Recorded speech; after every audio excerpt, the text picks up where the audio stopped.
y'all, it's your girl Nife. I know it's been a while, it's been some months, but hi. I was gonna say but I'm back, but I really don't want to say that. I'm hoping to be back. Hope you guys are doing well.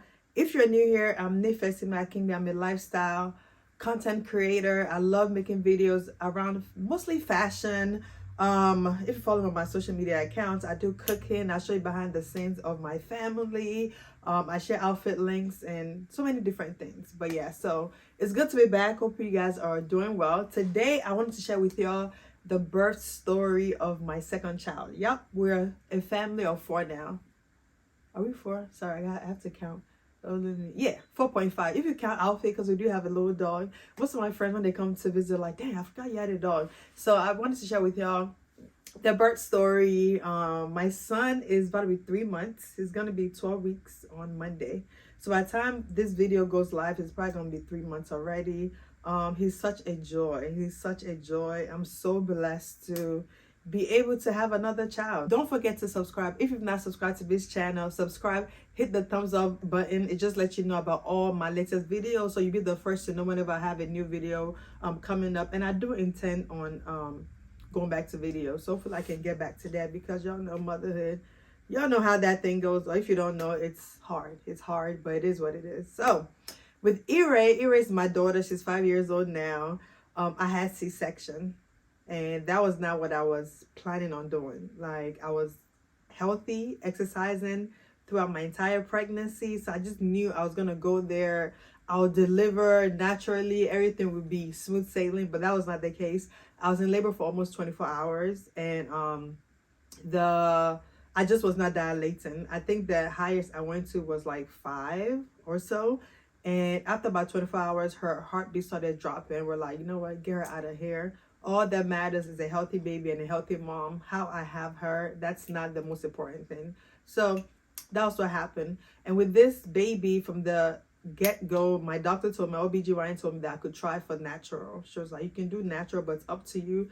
But I will let you know, if you do C-section this time, they decide to have more kids in the future, you will only be able to do it through via C-section. So I just like, I want to try. At first, I wasn't sure. So all my visits, I would say, oh, I don't know, I'll get back to you. Can I get back to you? Can I get back to you?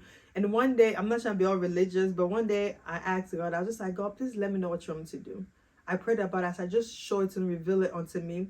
And I had a dream. In the dream, I was in labor for like a very short period of time, and it was natural. Like, the doctor just pulled the baby out, and it was easy breezy. Everything was just smooth sailing. So I took that as a sign from God. So from that moment on, I was just like, I want to do natural. My OBGYN left, so I was seeing like random doctors, because my hospital, they're actually short staffed right now. So people would try to kind of talk me out of it. I'm just like, nope, I don't know why you're trying to talk me out of it. My OBGYN already told me I can do natural. So that was the aim. Fast forward to some months before my due date. So I was due August 16th. And y'all know I pretty much worked throughout my entire pregnancy. I was tired, I was stressed out, which was why I could not really create content how I thought I would be able to. I could not record video, couldn't do any of those things, because I just did not have time. I did not have energy. I was always tired and exhausted. I was not myself. Was it June or July? A doctor measured me, and they were like, this baby is measuring big. I want you to do an ultrasound so we just know what's going on. We did the ultrasound, and the baby was big. At this point, the baby was like weighing 4 weeks earlier than it's supposed to.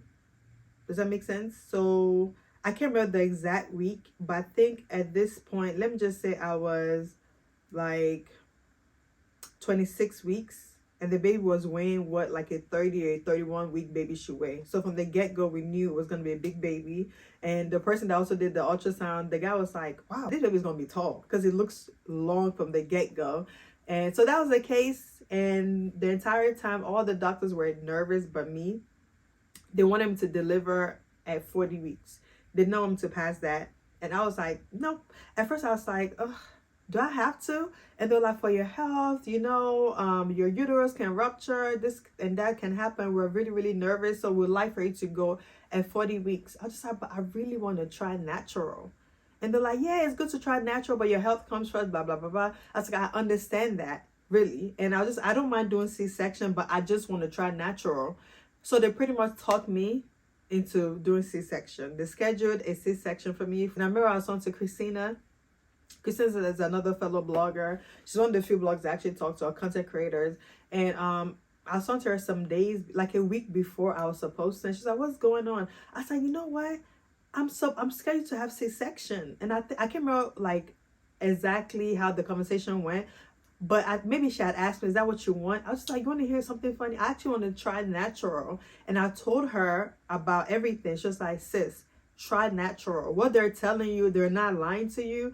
But this is like a 1% chance. 1 out of 100. Like, sis, I think you'll be fine. Do whatever you want. But if it's natural you want to do, just try it. And she gave me different scenarios. How some doctors, they tell certain people, your baby's going to be big. The baby come and the baby is small. So I just like, you know, when I shared my dream with her, I was just like, hey, this was the dream I had some months ago. And I took that as a sign from God. I was like, now I'm just like, maybe I'm overthinking it. She was like, sis, you're not overthinking it. That was God talking to you. You need to have faith and just do the natural like you wanted to. I was just like, you know what? Thank you. She's like, yeah, just tell your doctor. Nobody can force you to do what you don't want to do. So I discussed it with Ololu, was fine. It was just like, you know your body, whatever you feel is right, whatever you want to do, that's fine. I support you. So my next doctor's visit, I told the OBGYN, and I was like, I want to wait. She's like, wait, what? I said, yeah, I want to try natural. She's like, okay, well, we cannot cancel the appointment. So it's still going to be there in case you change your mind. I said, that's fine, but I don't want to. I'm good. And at this point, I think that was when I started maternity leave. I went on maternity leave at 38 weeks. So I just started walking.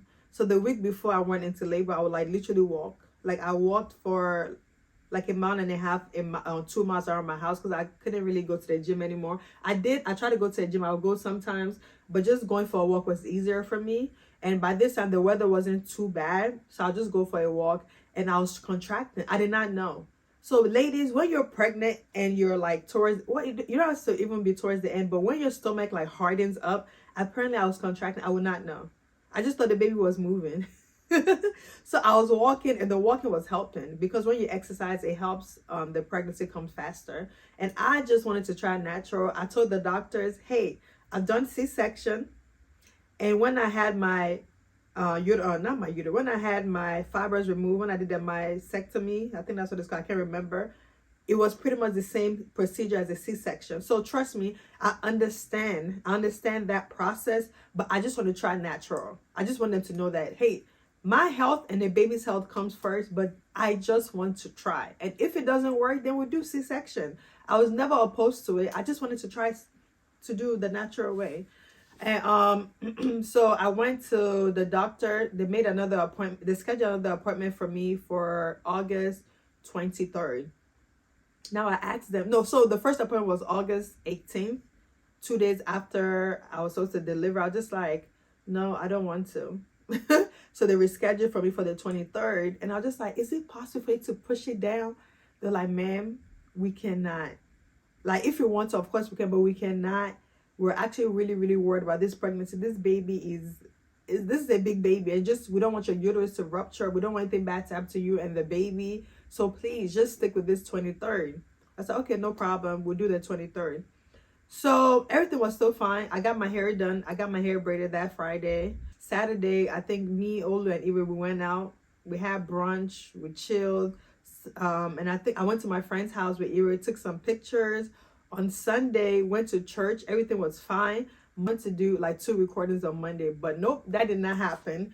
So Sunday, by this time, I was mostly sleeping downstairs. So I'll be so tired, right?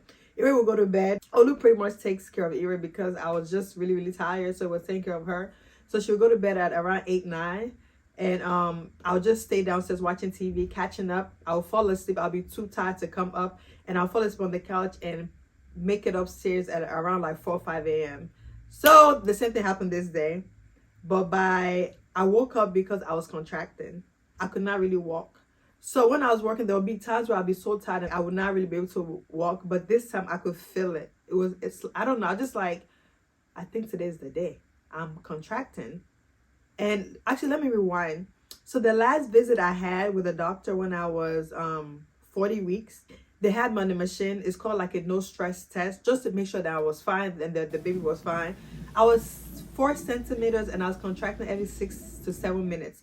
That was when I found out that whenever my stomach would harden up, that was actually me contracting. I did not know that. The nurse was like, girl, that is you contracting. And I remember after that, I went to go do my nails. My friend Sunny booked me a nail appointment. She was like, girl, ain't no way baby boy is going to see you with this bright nails when he comes. So she taught me to doing these like classic French. That's what I've been doing since then. It's so easy. It's so nice. I really like it. It's like a classic nail to do. But back to my story. So the no stress test, everything was fine. So they sent me home. If things were not fine, I would have gone to the hospital to probably deliver that day. So fast forward that night, or early that morning, like 5 or 4 a.m., I think around 5 a.m., I could not really walk. Like I got up to go upstairs and I was walking like a snail. I could not really walk. I was just like, I think today's the day. I used the bathroom. I had cramps and I was finally able to sleep for like 2 hours or so. And I told Ola, I was just like, I think I'm going to deliver today. So since I had the scheduled C-section for the 23rd, this day is the 22nd, they scheduled me to have a COVID test. Because if I had COVID, they would not be able to do the operation. So I got Ire. That Friday was one of my friend's birthdays. I knew I was not going to be able to see her. What happened? I got dressed. Ire got dressed. We stopped at Fresh Bakery to pick up some cupcakes. We drove to my appointment so I get the COVID test. It was very, very easy breezy. Took us maybe like 2 minutes. By this time, I was contracting every 4 minutes. I was in pain. Went to my friend's house. I needed to use the bathroom. She did not know. I surprised her. I called her. I was just like, girl, open your door. She's like, what's going on? I said, open your door. She opened the door. Ira sang happy birthday. I immediately went to the bathroom. I had to pee. And I was in pain. She could tell. She was like, Nifa, you're crazy. She's like, are you in labor? I was like, yep, I'm in labor right now. She's like, why did you come? I was like, I know I won't be able to see. She had a birthday party that Friday. I was like, I know I'm not going to be able to see. And I just wanted to say happy birthday. So we gave her the cupcakes, took pictures. The whole I said, I have to go. I was in so much pain. And at this point, I was just like, who sent me? Why didn't I just sit my butt home? You know, I knew I was contracting. I knew I was probably going to give birth, but I didn't want to go to the hospital too early. Because I've heard of people that will go to the hospital and like, girl, you are too early. You got to walk around. And then they'll make you walk around the hospital for like a couple hours. I didn't want that. I just wanted to get there, deliver, and go home. So, but at this point, I was starting to regret everything. I was like, what if my water break? What if I deliver this baby in the car? What if this? What if that? Would I have to put to the side, dial 911? I was just in so much pain. And we had already talked to my sister and her family that I was going to drop Ira with them. So since we knew, since the C-section was scheduled for Tuesday, August 23rd, the plan was to drop Ira with them for like a week, no matter what. And my sister lives about 17 minutes away from my friend. So I took Ira there. I got there. I was like, I gotta go. I have to use the bathroom. I feel like I want to poop. She's like, poop? She's like, not in my bathroom. She's like, you're not pooping. I said, why not? She's like, do you know how many stories of people who thought they had to poop and it was the baby that they pooped out? She's like, no, not in my bathroom. So I said, okay, well, let me pee. I peed. I dropped Ira. I said, Ira, I'll see you later. Ira knew what was going on. Did she? I think we explained to her. I'm not sure. But I was just like, I gotta go. And mind you, my sister's house is about 30 minutes from my house. At this point, I'm contracting, I think every 3 to 4 minutes. And I was in so much pain. In so much pain. I called Ola. I was just like, we gotta go to the hospital. So he was like, okay. I got home. I didn't have a hospital bag. Doing Ira's on, I packed late, but I had a hospital bag. Doing this, I didn't really have a hospital bag. I just got a few things that I knew I would need, and I was not panicking. And at the hospital, they give you clothes and all that for the baby. So I was like, I'm good. I just grabbed a couple things. Whenever like the pain will go away, I will grab a couple things, sit down. Olu finished working. He changed, and I think he grabbed a couple things. I'm like, all right, time to go. And thank God, my brother-in-law was like, have you called your doctor? I said, oh my gosh, I didn't think about that. So I called them, and luckily for me, they called the hospital, and they're like, just go right now. We already called them. They're ready for you. We're going. The pain was getting worse. It was getting worse. I was in so much pain, and I was just like, oh my gosh, am I about to have this baby in the car? Because during erase time, I was in pain, but I knew how, like, the pain was not this severe because I stopped at like 4 centimeters and it was not this severe. So I knew I had gone higher than that. We got there. Olu was trying to valet park. I walked in and I could not walk. I was in so much pain. I was crying. I was in tears. I was inhaling. I was just trying to breathe. I don't know if that helps. They always said to breathe. I was just breathing. The security guards, they came. They're like, "Ma'am, would you like a wheelchair?" I said, "No, I'm good." Because I didn't want to sit. I didn't want to sit. I did not know what I wanted to do, but I was in so much pain. When they give them my ID, lady told us to have a sit. By this time, Olu came. Olu was just saying, "Sorry." I think I was trying to rub my hands. I was just like, okay. Olu sat down. They told us to sit down. I couldn't sit down. I would cry. I would stop. I was walking around. I was inhaling. I was in so much pain. I wore my pajamas. The pajamas could not be buttoned up. You can see myself. I did not care. I was in pain. I wanted the baby out. And the whole time I was just like, I hope it's not too late. I heard stories of people getting to the hospital too late and they're like, oh, no epidural. I knew I wanted epidural. There was no way I was going to have this baby without epidural. Every time Olu said so, I just said, Olu, just pray for me. Just one prayer. Pray that it's not too late for me to get epidural. That is my only prayer. And that's what I said, Lord, please help me get through this. In my head, like, please let them give me epidural. It felt like they were taking forever. Finally, they came and got me. My sister was like, girl, if I were you, they would have taken me to the labor and delivery ASAP because I would have been screaming. She was like, you're over there keeping it cool. That's why they were taking their time. The nurse practitioner came. No, was it the nurse? No, I think first it was the nurse. She was checking me, doing everything. And I was just like, I said, can I get epidural? She's like, just be patient, man. Got to run tests, got to do this, blah, blah, blah, blah, blah. And at this time, it was just me by myself. And later on, Olu came to join me. Before Olu came to join me, I used the bathroom. By the time I used the bathroom, she was like, did your water break? I said, I don't think so. I felt some liquidy stuff on my underwear. And when I wiped, I saw like a thick mucus. So that happens sometimes when you're in labor. It's like the mucus is thick. It had like a little bit of blood. And I was just like, did my water break? I don't know if my water broke. I was not sure. So I told her and I sat on the bed.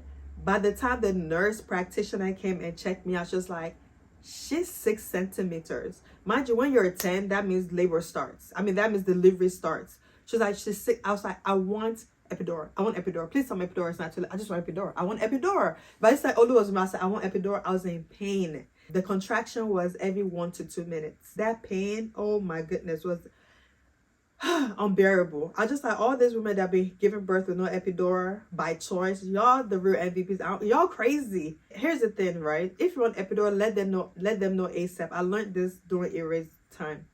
They have to find the person that's gonna give you the injection, the shot, and the person may not be available. So as soon as you know you want to, just let them know. They have to put drip in you, and that water, everything must go in your body. And that takes about 45 minutes to an hour. So when you say, I want epidural, you just don't get it immediately. It takes at least 45 minutes or more. They were running my blood. And here's the thing. I have tiny veins, so it's hard to find my vein. So getting my blood work usually takes a lot. So they're trying to get my blood work. It's taking forever. They cannot find any vein. And they've not even inserted the drip in me yet. And this I'm like, can you just give me the drip? I want epidural. I want epidural. I want epidural. They're telling me to breathe. I'm breathing. I don't know if those breathing exercises work. I really don't know. I don't know if it's mental. I couldn't say anything. Olu was just saying, sorry. There was one moment Olu was like trying to rub my hand. I was like, please don't touch me. Please don't touch me. I was like, okay, no problem. I'm not one of those people that be screaming. I did not know what I wanted, but I didn't want to be touched. I just wanted to be left alone and I wanted the baby out. So finally they put the drip in me. They moved me to labor and delivery. And the guy came and gave me the epidural. And I feel like that man shook me 3 to 4 times. With earache, the person didn't want, and that was it. This is going to your spine. So you want to hold still. Anytime I'll be contracting, when the pain will come, I have to tell them so they can stop. And I'll just be breathing. Mind you, the contraction by this time was like every minute or so. So the pain was coming pretty often. But we got it in. And after they did it, I was knocked out. This was, I think, around 2 p.m. I was knocked out for, I think, about an hour, and I woke back up. I was just like, wait, I didn't know epidural could make you drowsy. And the nurses were like, no, it's not the epidural. We think your body was in so much pain that when the epidural kicked in, it just shut down. Like, I just fell asleep. By this time, I felt better. So it's not about epidural. You can feel the pressure and stuff, but you don't feel the pain. And when you get the epidural, you can feel it, right? Because it's going down your spine from the back. So you have to kind of like arch your back. And the guy does whatever he does or did whatever he did in the back. And you can feel the coldness going down your spine. and within minutes it kicks in. It gets better, and then finally it's fine. So this time I just thought, okay, I'm fine. Olu was beside me.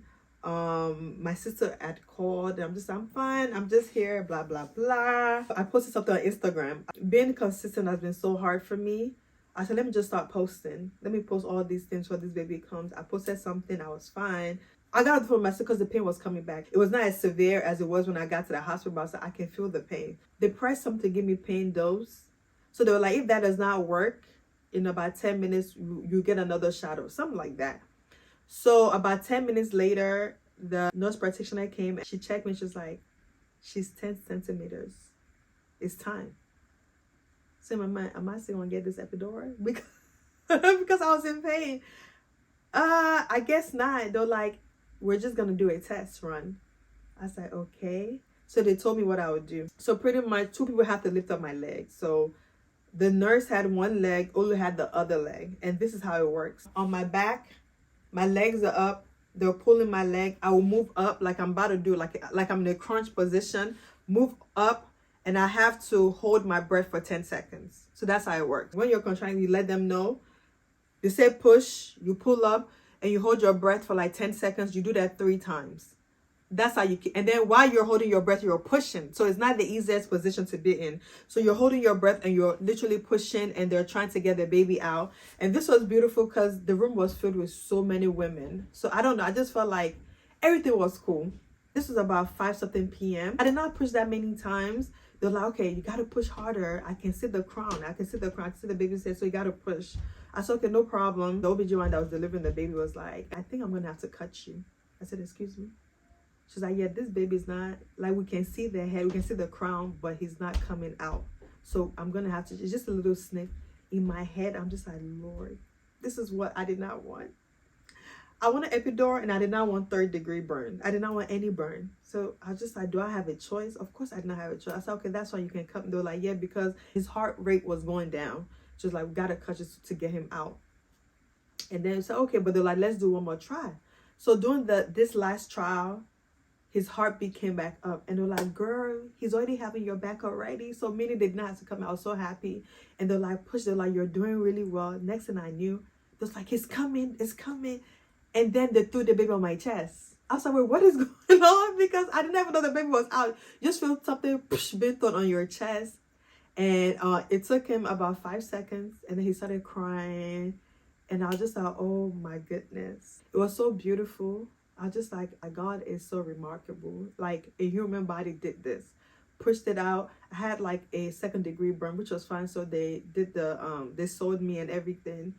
And they gave me pain meds. He had, was it liquid in his nose or whatever? So they got that out. And he weighed almost 9 pounds. I pushed the almost 9 pounds baby out of me. So they were not joking when they said he was a big baby. He was chubby, but he was just long. Like, he was so tall. He came out long. And Olu and I were in the hospital for 2 days. Everything was beautiful. We thank God. Came home. We FaceTime like family. We FaceTime Ira. Ira was so excited. It was like, that's my baby. My baby's out. I want to see my baby. She wanted to see him so bad. She stayed at my sister. So this was Monday. So we had him August 22nd, 2022 at around 6:50 p.m. So I was not even in the hospital for long. Thank God I was able to get that epidural. Thank God for strength. Thank God for love, for everything, because everything turned out well. There was no issue at all. So to God be the glory. Here came on that Friday. She was so happy to finally meet her little brother. I'm really glad that I tried the natural way. I'm so glad. And this experience has just been totally different from Ira's experience.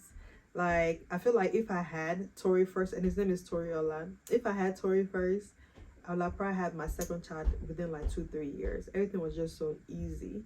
Obviously, with childbirth and being pregnant is not like simple, but with this, I just felt at ease. And this experience so far has just been totally different.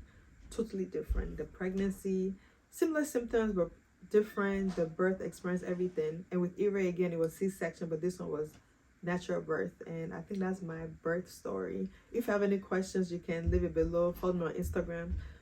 Ask me any questions you have. I will answer for you. I think I was in labor for probably 30 minutes.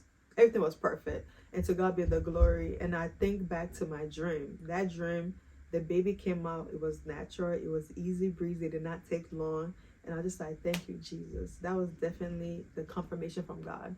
And I'm glad, shout out to Christina. I'm glad I listened to her. And everybody that helped me throughout this journey. Everybody that was there for me. I can never begin to mention them, most especially my husband, my friends and families, people that came in to help me with the baby's room. And that is my birth story. And don't forget to subscribe to my channel, hit the thumbs up button, hit the red button, the red bell notification bell, so that you're the first to see all my latest videos. And I do hope to start posting regularly again. It's been a lot just trying to adjust to our new life, but I know we'll be fine. We'll be good. Ira is an awesome big sister. Olu is an awesome dad, an awesome husband. He's so supportive. And yeah, so that's it for now. I'll talk to you later. Peace out.